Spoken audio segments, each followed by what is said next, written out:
This is where we have an exponent raised to another exponent, and we're going to talk about how to deal with that.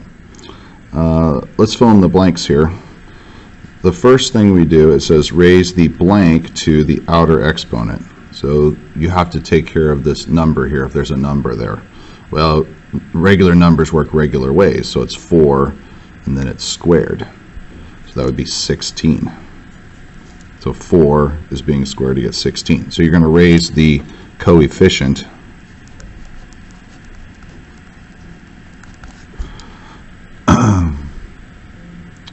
to the outer exponent. And then use the power rule to simplify the exponents.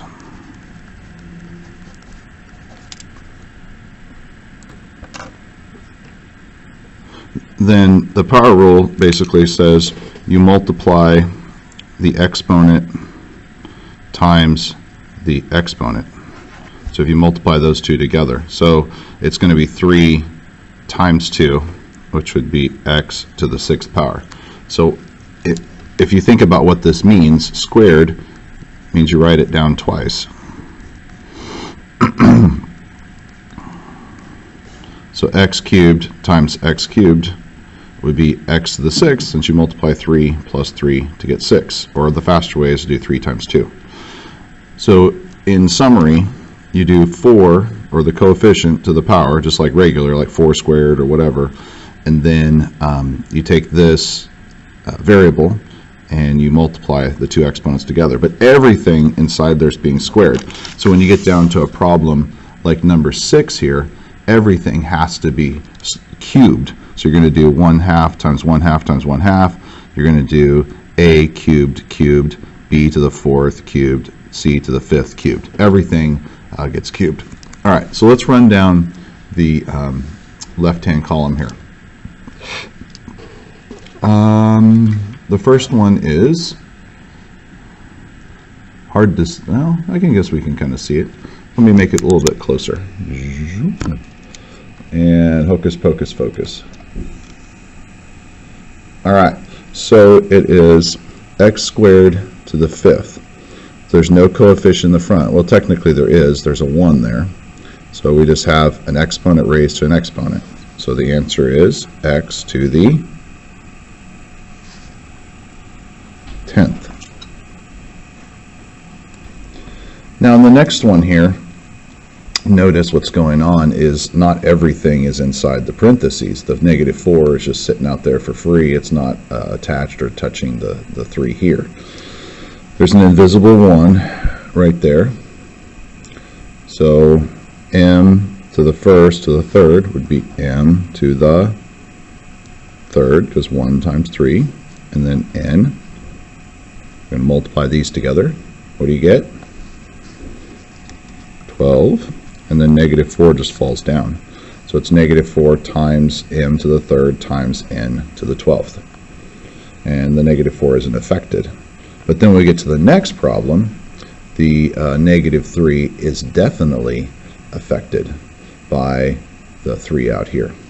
So this part here is -3 times -3 times -3. Well, when you multiply 3 negatives together, you get what kind of number? So a negative times a negative times a negative is definitely negative. So it's negative, and then 3 times 3 times 3 is 27. So it's -27. And then we get x, and then you have a power raised to a power. You get x to the 6th. All right.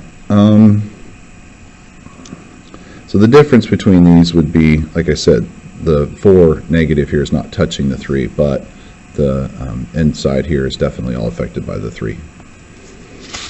Next question. Again, everything is raised to the 2nd power. So I'm raising -2 to the 2nd power. I'm raising the a and the b also to the 2nd power here. So -2 squared is -2 times -2. And then I get a to the 4th squared. So remember, we multiply the exponents. So it's a to the 8th, and then b to the 12th. Now we have to follow the order of operations on number 9. So number 9, we have to go ahead and cube stuff first, and then multiply it times this. So we're going to cube all this and then multiply it times this. So it's in 2 steps. There's no coefficient there, so I don't have to do the coefficient to the power. Well, there's always the coefficient 1, but 1 to any power is 1. So we have 3 times 3, so it's going to be 9. And then 9 again, times x, y squared. Now the x, remember, is to the first power.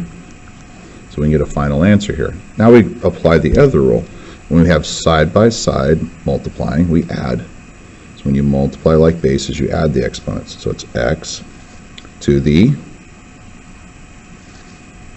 10th and y to the 11th. And that's your final answer. No numbers involved there.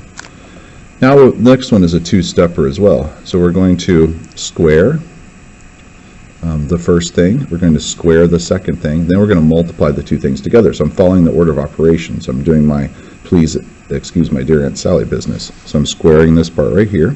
So I square the -2. It gives me 4. I square the a squared. So I get a squared. I square the b squared. So 2 times 2 is 4. And then I'm going to square this times 3 squared, so square the number, squared the squared, and square the b. Now we have the whole, when you multiply like bases, you add the exponents part. 4 times 9 is still 4 times 9, like when you were in elementary school. So 4 times 9 is just 4 times 9, 36. 2 of them and 4 of them make 6, and b also to the 6th. All right, number 13. Now we're going to do the whatever it says to do, and then we're going to add at the end. So we have the 2 is being cubed, so 2 times 2 times 2. 2 times 2 times 2 is 8. And you have a power to a power, you multiply.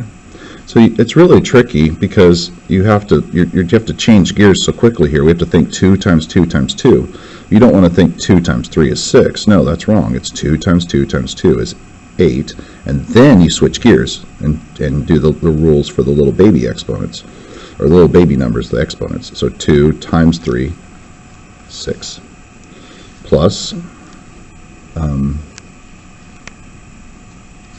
then we go 3. When you multiply like bases, you add the exponents a to the 6th.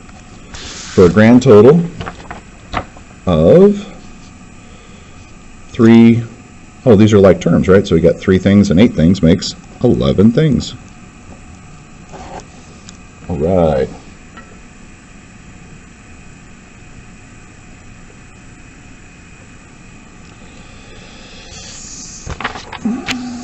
Now there's some geometry stuff here on the back. For this problem right here, we're just going to do area. We're not going to do perimeter. And these are the ones that we talked about yesterday in class. So let's do this one together. We got 1/2 the base, which is 5m to the 3rd n to the 4th, times the height, which is 4m to the m and then n to the 5th.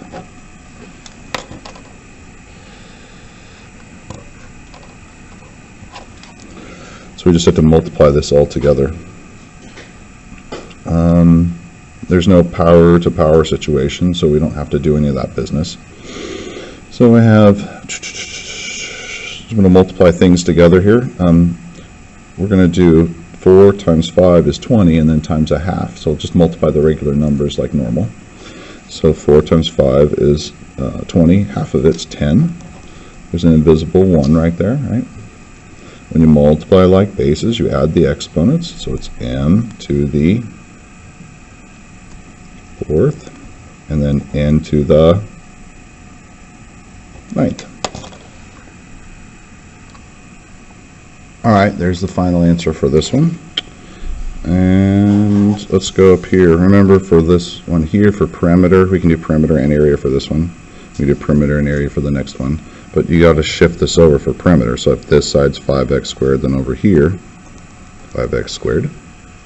And if this is 12, then this would be 12x as well. So adding it up, remember, you got to put your like terms together. So like term goes with like term, and like term goes with like term. So you got to add up your like terms. And then for multiplying, you just do length times width. Okay, so try that one. And this would have been a good review of the power to a power business and applying like terms where we add things together. And also when you multiply like bases, you add the exponents.